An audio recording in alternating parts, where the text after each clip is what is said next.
प्यारे बच्चों, कैसे हो सब अच्छे होंगे। तो चलिए आज का हम अपना अध्याय आरंभ करते हैं। आज हम पढ़ेंगे चतुर शियार के बारे में। तो देखिए शियार ने अपनी चतुराई कैसे दिखाई है। तो चलिए पढ़ते हैं हम अपना पाठ चतुर श्रृंगालय। चतुर श्रृंगालय। चतुर शियार।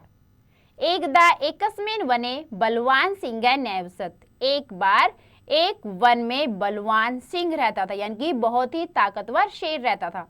सह प्रतिदिन बहुन पशुन मार्यते सम। वह प्रतिदिन बहुत सारे पशुओं को मारता था। अतः पशु नाम संख्या अति न्यूम एवत। इसीलिए पशुओं की संख्या बहुत कम होती थी। क्यों? शेर क्या है, पशुओं को मारता था और खा जाता था, तो क्या पशुओं की संख्या कम होती जा रही थी। सिंगात बीता पशुवै गुहासु वसंती सम। शेर के डर से पशु अपने घर में ही रहते थे, यानी कि जहां उनका रहने का स्थान था वो वहीं रहते थे। बुभुक्षाया इस सतह बर्मन सिंह एकाम गुहाम अपश्यत। भूखा शेर इधर उधर घूम रहा था और शेर ने एक गुफा में देखा। सह अचिंत्यत, उसने सोचा अत्र अवश्यमेव किंचित पशु है भविष्यति। यहाँ अवश्य ही कोई पशु होगा। अहम तम खादित्वा संतुष्ट है भविष्यामि। मैं उसको खा लूंगा और संतुष्ट हो जाऊंगा। अनेन सह ऐसा गुहा अपि मम भविष्यति। इस कारण उनके साथ ही यह गुफा भी मेरी हो जाएगी। परम तस्य गुहाया स्वामी एक श्रृंगालय आसित। परंतु उस गुफा का स्वामी एक सियार था। सह अतीव बुद्धिमान चतुरस्य आसित। वो बहुत ही बुद्धिमान और चतुर था। सायंकाले यदा स गुहा प्रत्यगच्छत। शाम को जब वह अपनी गुफा में प्रवेश करता है, तदा मार्गे सह सिंह से पद चिन्ह अपश्यत। तो तब वो देखता है रास्ते में कि शेर के पद चिन्हों को देखता है, कि यहाँ पर उसके शेर के पंजों के निशान देखता है कि यहाँ शेर आया होगा। ठीक है। श्रृंगालय अचिंतन। शेर सोचता है सिंह तो अवश्यम एवं गुहाया अभ्यंतर भवेत, कि निश्चय ही शेर मेरी गुफा के अंदर है। तदा किम करणीयम, तो मुझे क्या करना चाहिए। इति चिंतित्वा स एकम उपायम अचिंत्यत। यह सोचकर वह एक उपाय सोचता है। गुहायाम समीपे गत्वा स श्रृंगालय उच्च यवदत। गुफा के पास जाकर वह सियार तेज आवाज में बोलता है, अये गुहे, अरे गुफा।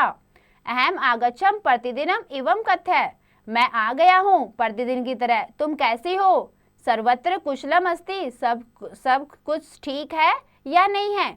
सिंह अचिंत्य शेर बोलता है, यदि अहम उत्तरम न दास्यामि तर्हि श्रृंगालय गमिष्यति, कि यदि मैं उत्तर नहीं दूंगा तो शियार चला जाएगा। अतः स कथ्यत, इसलिए वो बोलता है, आगच्छ, आओ, अत्र सर्वम कुशलम अस्ति। आओ, सब कुछ ठीक है। श्रृंगालय सत्यम ज्ञातवा तत्क्षणम ऐदावत अवदच्च। तो सियार सत्य जान लेता है कि शेर की आवाज सुन के पहचान जाता, क्योंकि गुफा थोड़ा ना बोलेगी। तो शेर की आवाज सुन के पहचान जाता है कि हाँ निश्चय यहाँ पर शेर होगा। तो क्या करता है, वो दौड़ जाता है।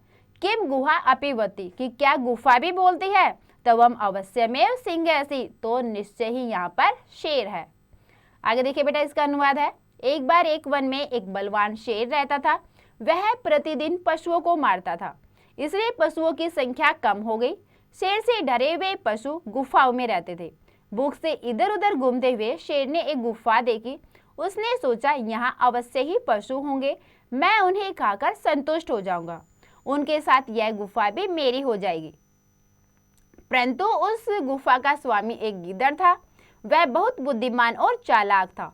शाम के समय जब गुफा की ओर लौटा, तब रास्ते में उसे शेर के पैरों के निशान दिखे। गीदड़ ने सोचा शेर अवश्य ही गुफा के अंदर होगा, तब क्या करना चाहिए।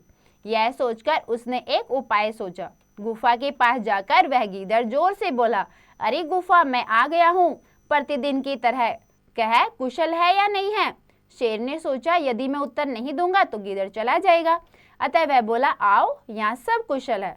गीदड़ सत्य को जानकर उसी क्षण भागा और बोला, क्या गुफा भी बोलती है, तुम अवश्य ही शेर हो।